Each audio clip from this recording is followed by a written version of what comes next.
ఇటీవల తరచూ దేశవ్యాప్తంగా పలు ప్రాంతాల్లో బాంబ్ బ్లాస్ట్ ఘటనలు తీవ్ర కలకలం రేపుతున్నాయి. తాజాగా హైదరాబాద్లోని హయాత్ నగర్ పోలీస్ స్టేషన్ ఆవరణలో శుక్రవారం ఉదయం బాంబ్ బ్లాస్ట్ చోటు చేసుకుంది.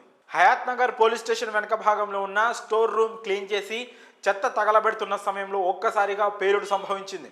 భారీ శబ్దం రావడంతో చుట్టుపక్కల ప్రజలు ఒక్కసారిగా ఉలిక్కిపడ్డారు. స్టేషన్లో బాంబ్ బ్లాస్ట్ కావడంతో ఏం జరిగి ఉంటుందా అని అందరూ ఆందోళనకు గురయ్యారు. భారీ పేలుడు జరగడంతో స్వీపర్కి తీవ్రంగా గాయాలయ్యాయి. వెంటనే దగ్గరలోని ఆసుపత్రికి తరలించి చికిత్స అందించారు. ప్రస్తుతం స్వీపర్ పరిస్థితి విషమంగా ఉన్నట్లు తెలుస్తోంది. అయితే స్టేషన్ వెనుక భాగంలో ఉన్న స్టోర్ రూమ్లో ఇటీవల కాలంలో సీజ్ చేసిన జిలెటిన్ స్టిక్స్ పేలడంతోనే ఈ ఘటన జరిగి ఉండొచ్చని అనుమానాలు వ్యక్తమవుతున్నాయి. కాగా పోలీస్ స్టేషన్ పరిధిలో జరిగిన పేలుడు విషయాన్ని పోలీసులు గోప్యంగా ఉంచుతున్నట్లు వార్తలు వస్తున్నాయి.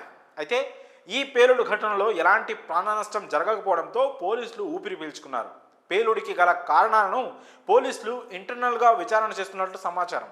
ఈ ఘటనకు సంబంధించిన పూర్తి వివరాలు ఇంకా తెలియాల్సి ఉంది. ఇదిలా ఉంటే గత కొంతకాలంగా హైదరాబాద్లో తరచూ బాంబు పేలుళ్ల ఘటనలు ప్రజలను భయాందోళనకు గురి చేస్తున్నాయి.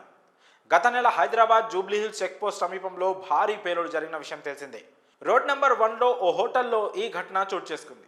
ఈ ప్రమాదంలో ఓ మహిళ సహా బాలిక తీవ్రంగా గాయపడ్డారు. ఏసీ కంప్రెషర్ పేలడంతో భారీ పేలుడు సంభవించినట్లు ప్రాథమికంగా గుర్తించారు. భారీ పేలుడుతో రెస్టారెంట్ రాతి ప్రహరీ పూర్తిగా ధ్వంసమైంది. ప్రహరీ రాళ్లు ఎగిరిపడి బస్తీలోని ఇళ్లపై పడడంతో 5 ఇండ్లు పూర్తిగా ధ్వంసమయ్యాయి. ఓ మహిళ మరో బాలికకు తీవ్ర గాయాలయ్యాయి. అలాగే హైదరాబాద్ శివారులోని మైలార్దేవ్పల్లి పోలీస్ స్టేషన్ పరిధిలోని లక్ష్మీగూడ రోడ్డులో గల ప్రజాపతి శ్రీ శ్రీ శ్రీ యాదే మాత ఆలయం సమీపంలో ఓ పేలుడు జరిగింది. ఆలయ ఆవరణంలో పూజారి పేవ్మెంట్పై చెట్లను తొలగిస్తున్న సమయంలో ఈ పేలుడు చోటు చేసుకుంది. ఘటన జరిగిన వెంటనే పూజారిని అంబులెన్స్లో ఆసుపత్రికి తరలించారు.